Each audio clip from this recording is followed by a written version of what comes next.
안녕하세요. 동네병원 안내의사 조원장입니다. 김원장입니다.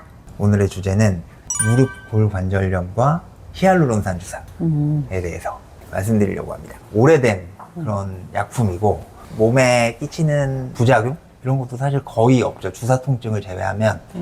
그리고 무엇보다 이제 보험 급여가 되기 때문에 아시는 분들은 보통 6개월마다 한 번씩 이렇게 찾아 맞으시거든요. 근데 요거를 전혀 처음 듣는다거나 되게 접근하기 어려워 하신다거나 이런 분들도 있어서 안내해 드리려고 이런 주제를 준비했습니다. 이 주사는 언제 쓰느냐? 무릎 관절염에 쓰는데, 무릎 골관절염을 설명할 수 있는 단어를 몇 개 생각해 보자면 만성, 퇴행성 관절 질환 이렇게 좀 얘기해 볼 수 있겠죠. 오래 진행된 질환이고 나이가 들면서 혹은 무릎에 부하가 많이 가게 되면서 어떠한 물리적, 화학적 변화로 인해서 관절에 염증이 생기고 퇴행성 변화가 생기는 그런 질환이라고 할 수 있습니다. 그래서 당연히 운동량이랑은 연관이 있고요. 운동을 많이 한 젊은 운동선수들도 뭐 무릎 관절을 찍어보면 완전 할아버지 무릎처럼 보이는 경우가 있어요. 예전에 뭐 박지성 선수만 해도 연골이 다 닳아서 조금만 뛰어도 물이 차고 일상생활이 어려울 정도로 통증이 있다.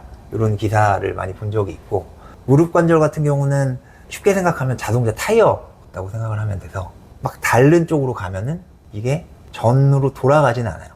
퇴행성 변화가 일단 시작을 해서 악화가 되면 이 악화를 좀 늦추거나 혹은 있는 상태에서 잘 쓰도록 만들어야지 이게 뭐 상처가 치유되듯이 전 단계로 넘어가는 건 아니기 때문에 그런 병의 특징을 잘 이해하시면 되겠습니다. 퇴행성 변화가 있지만 우리가 뭐 물리학적으로 나이가 거꾸로 가진 않잖아요.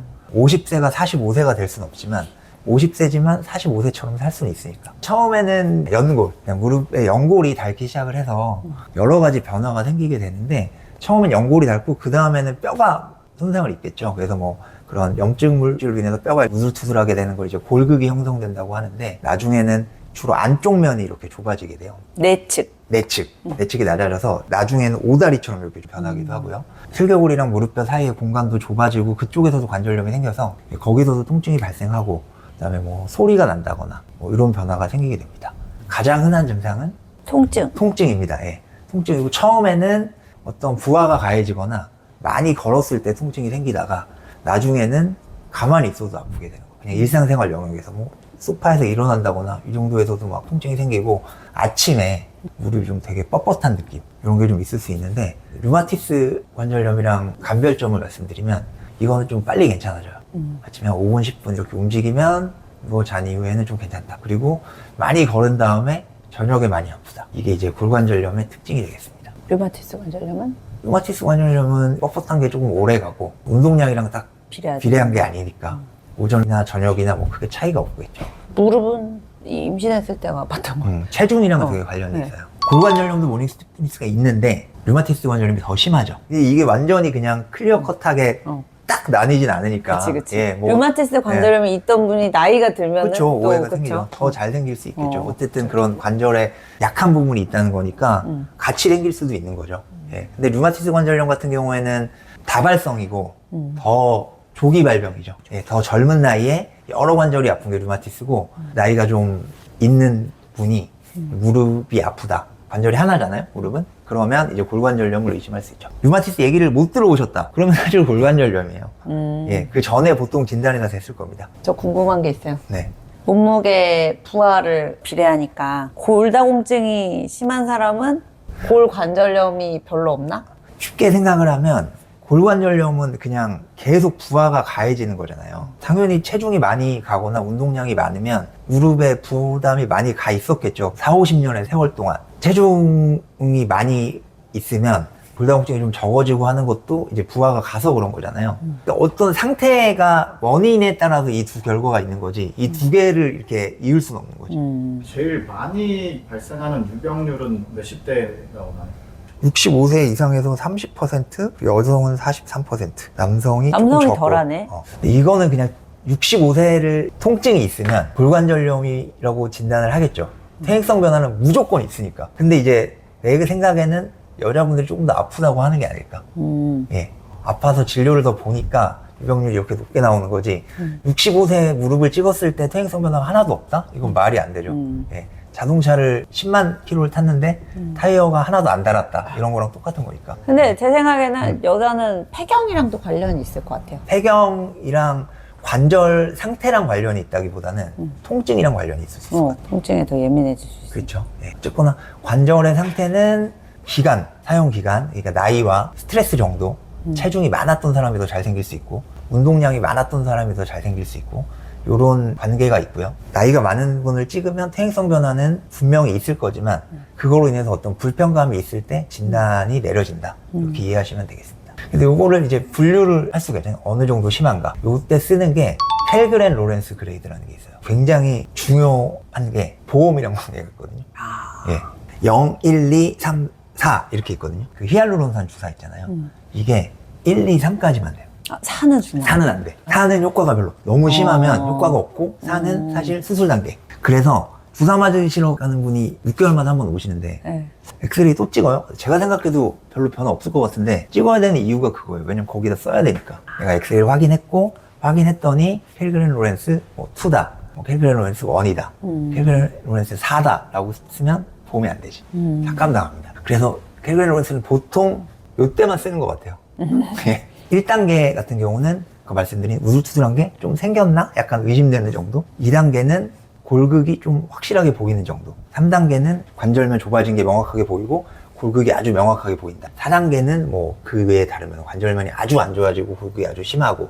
그래서 4단계는 보통 쉴 때 통증이 있어요. 활막을 침범을 해서 자극을 받을 때뿐만 아니라 기본적으로 염증이 좀 깔려있는 상태여서 쉴 때 아프다거나 아니면 일상생활 영역 조금만 움직여도 너무 아프고 이런 분들 있잖아요. 그런 분들은 사실 수술을 해버리는 게 나으실 수도 있습니다. 그냥 새 걸로 타이어를 갈아주는 거죠. 근데 이제 수술을 하는 것 자체가 보통은 뒤로 미루는 게 제일 좋잖아요. 그렇게 관리를 하기 위해서 다른 치료나 생활습관 교정 이런 걸 하게 되는데 생활습관 교정은 체중을 적정한 수준으로 유지한다. 두 번째, 무릎을 너무 많이 쓰지 않는다. 등산, 계단 내려오기 이런 거 하면은 더 빨리 아프고 쭈그리고 일하기. 네, 쭈그리고 앉기 그것도 무릎에 안 좋고 그 다음에 적절한 치료, 진통제를 적절히 복용을 하신다던가 이런 걸 활용하시면 되고 그다음에 운동은 이 대퇴사두근을 키우는 운동 체중이 없는 상태에서 레그레이즈라던가 대퇴사두근의 지구력을 키우는 게 이제 무릎 관절을 좀 보호해 줄 수 있다고 해서 큐세팅이라고 하거든요. 대퇴사두근을 키워주는 운동을 하는 거를 환자분들한테 권합니다. 궁금한 게 네. 인공수술 있잖아요. 인공관절. 인공관절 수술을 하면은 완전 프레시해지는 거예요? 관절 상태는 새 관절이죠. 그렇지만 완전히 사람 무릎처럼 운동 능력이 돌아온다거나 이런 건 아니고 일상생활 영역에서의 통증이나 뭐 이런 거는 개선이 되겠죠. 이게 또 한 번 넣는다고 평생 쓰는 건 아니어서 나이를 좀 고려해야 돼요. 이게 20년 정도 쓴 다음에 한번 바꿔줘야 되거든요. 그 시기, 이를테면 뭐 60세 하면 80대에 수술을 할 수 있잖아요. 근데 70에 하면 90에는 어려우니까 이런 시기를 좀 고려해서 결정하기도 합니다. 병원에서 할 수 있는 것 중에는 히알루론산 주사. 무릎에 주사를 맞는다 그러면 보통은 스테로이드 생각하시잖아요. 근데 이거는 스테로이드는 아니고 무릎에는 사실 스테로이드 잘 안 해요. 이게 완전히 뭐 와병 상태거나 누워있거나 너무 통증이 있는 경우에는 스테로이드를 쓰는데 저는 스테로이드에 대해서 그렇게 두려움이나 편견이 되게 없는 편인 사람인데도 무릎에 쓰는 거는 그래도 체중이 상시 가해지는 관절이고 그렇기 때문에 조금 손상이 생기지 않을까? 나중에 이것 때문에 좀 원망됐지 않을까라는 게 있어서 관절 면에는 진짜 안 하는 편이고 주변의 인대나 주변 조직에는 할 수 있는데 관절 면에는 스테로이드 쓰는 경우가 그렇게 많지는 않습니다.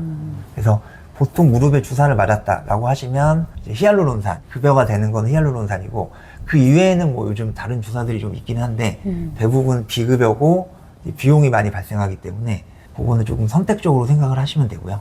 히알루론산 주사는 싸고 좋은 급여가 되는 주사인데 원리는 뭐냐? 관절액을 구성하는 성분이거든요. 그걸 그냥 보충해 주는 거예요. 약간 뻑뻑한 재질이에요. 걔가 들어가서 이렇게 코팅해 주는 거예요. 아, 코팅. 코팅. 그래서 약간 윤활. 그리고 염증 물질로부터 아예 떨어뜨리는 거, 물리적으로. 사이토카인 그런 게 닿아야 얘가 아플 거 아니에요. 그러니까 아예 그냥 덮어버리는 거. 예. 브리스를 바르는 것처럼. 그래서 급여가 되는 제품은 일주일 간격으로 3번 맞게 돼 있는 제품이 제일 범용이에요. 가격도 뭐 말씀을 드리자면 별로 안 비싸요. 뭐 양쪽 맞아도 한 3만 원? 그래서 3번 맞으면 3주간 한 9만 원이 드는데 사실 뭐 그거는 큰 비용은 아니잖아요. 그래서 6개월에 한 번 뭐 저희 어머니, 장모님 다 맞고 계시고 요즘 한 번 맞는 것도 있어요. 비용이 좀 비싸지.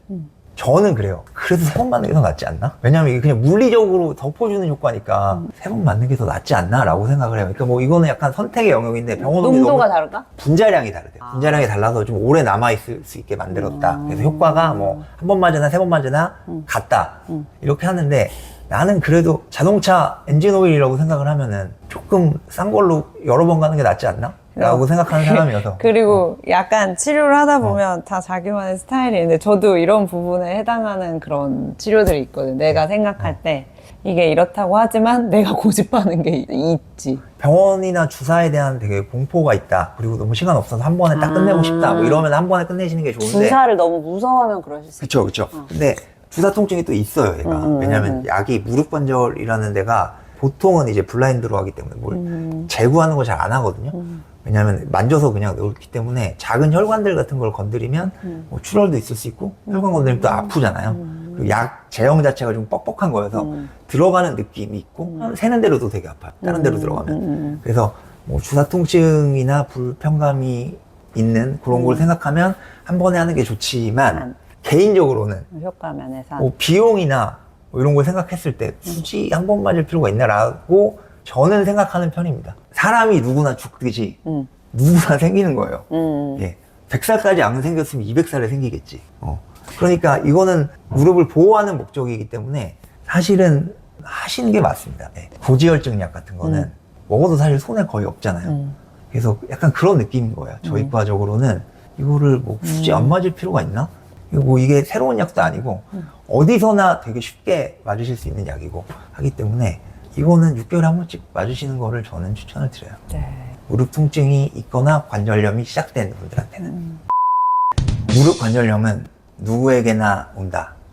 시기가 다르지만 그리고 퇴행성 변화가 시작되고 통증이 있다면 생활습관 교정에서 할 거는 허벅지 근육 완화 그리고 너무 무리하지 않는다. 적정한 체중을 유지한다. 많이 운동 후에 아프시다면 진통제를 적절히 활용하시고 그 외에 보존적인 방법들 찜질을 한다거나 물리치료를 한다거나 이런 것도 도움이 되실 수 있다. 무릎 관절염이 시작됐다면 히알루론산 주사는 하시는 게 좋을 것이다. 운동을 너무 많이 하시는 분들이 있어요. 특히 뭐 우리 아빠 너무 많이 걸어. 너무 많이 이걸 나를 뭐 10,000보를 꼭 채워야 된다 이런 분들이 계시거든요. 강박적으로 엄청 추운 날도 공원에서 10,000보 채워야 된다 이런 분들이 좀 있는데 그 심혈관계는 당연히 좋을 수 있죠. 근데 아까 말씀드렸던 것처럼 타이어 같은 거기 때문에 많이 걸으면 관절, 발목, 무릎 이런 데는 닳거든요.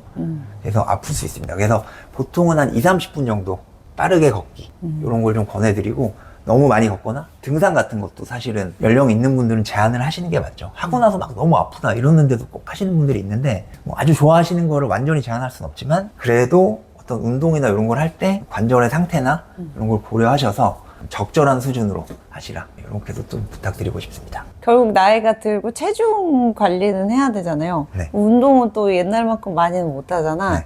그래서 제가 어르신들한테 드리고 싶은 말씀은 식사를 관리를 해야 돼요. 그렇죠. 적당량 너무 많이 드시지 네. 마시고. 그러니까 막 네. 음식도 버리는 거에 대해서는 굉장히 또 힘들어 하시는 연세시잖아요. 저도 저희 엄마한테 잔소리 엄청 하는데 이게 아깝다고 먹는 거 몸에 버리고 있는 거다. 너무 산으로 가는 거 아니야 지금? 산으로 가고 있는 거다. 오늘도 저희 동네 병원 안에 사시청해주셔서 감사합니다.